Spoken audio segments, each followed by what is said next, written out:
KTV Originals। Kolkata TV ডিজিটালে আপনাদেরকে স্বাগত। আপনাদের সঙ্গে আমি অর্পিতা। শুরু করছি এন্টারটেইনমেন্ট বুলেটিন কালার বার। বিনোদন জগতে আজ কি কি খবর রয়েছে চলুন দেখে নিই। প্রথমেই চোখ রাখবো গুরুত্বপূর্ণ খবরে। শনিবার সকালে খবর ছড়িয়ে পড়ে অভিনেতা মিঠুন চক্রবর্তী অসুস্থ। শুটিং ফ্লোরেই বুকে ব্যথা অনুভব করেন। তড়িঘড়ি তাকে কলকাতার একটি বেসরকারি হাসপাতালে ভর্তি করানো হয়। সূত্রের খবর স্ট্রোক হয় অভিনেতার। এরপরেই নানান খবর আসতে শুরু করে, কিন্তু খবর ঠিক না হওয়ায় অবশেষে মুখ খোলেন মিঠুনের পুত্রবধূ মদলাসা শর্মা। সব ভুয়ো খবর বলেই দাবি করে মদলাসা। তিনি বলেন বুকে ব্যথা এসব ভুল কথা। রুটিন চেকআপের জন্যই হাসপাতালে নিয়ে যাওয়া হয়েছে তাকে। যদিও এই মুহূর্তে হাসপাতালে ভর্তি রয়েছেন অভিনেতা। সূত্রের খবর প্রাথমিক চিকিৎসা হয়েছে। আপাতত অভিনেতার অবস্থা স্থিতিশীল। চোখ রাখবো বলিপাড়ার খবরে। বলিউড চিত্র পরিচালক প্রকাশ ঝার বিরুদ্ধে প্রতারণার মামলা খারিজ। জামশেদপুরে প্রস্তাবিত মাল্টিপ্লেক্স তৈরি না করায় 2011 সালে অভিযোগ দায়ের হয়েছিল।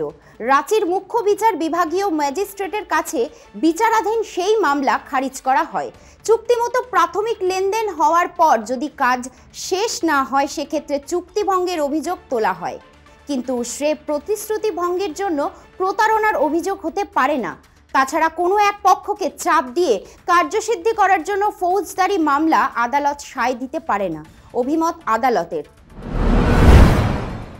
এবার চোখ রাখবো পরের খবরে। আর্টিকেল 370 শুটিং চলাকালীন ইয়ামি জানতে পারেন যে তিনি মা হতে চলেছেন। সে কথা ছবির প্রথম ঝলক প্রকাশ অনুষ্ঠানেই নিজে জানিয়েছেন অভিনেত্রী। অন্তঃসত্ত্বা অবস্থায় শুটিং করার অভিজ্ঞতা নিয়েই একটা গোটা থিসিস পেপার লেখা হয়ে যাবে বলেই জানিয়েছেন ইয়ামি। ইয়ামির মতে প্রথম যা কিছু তা সবসময় ভীষণ কঠিন হয়, সন্তান হোক কিংবা সিনেমা। এ প্রসঙ্গে ইয়ামি বলেন, অন্তঃসত্ত্বা অবস্থায় শুটিং করাটা আমার কাছে একটা চ্যালেঞ্জ ছিল, আর আমি সেই চ্যালেঞ্জ জিতেছি শুধুমাত্র আমার স্বামী আদিত্যের জন্য। ও পাশে না থাকলে কি হতো সত্যিই আমি জানি না। চলে যাচ্ছি টলিপাড়ার খবরে।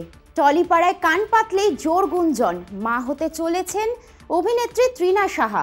খবরটা আদেও কতটা সত্যি? হ্যাঁ, সত্যি মা হচ্ছেন তৃণা, তবে বাস্তবে নয়, বড় পর্দায়। টেলিপাড়ায় একাধিক ধারাবাহিকে কাজ করেছেন নীল তৃণা, তবে কোনো ধারাবাহিকে জুটিতে দেখা যায়নি তাদেরকে।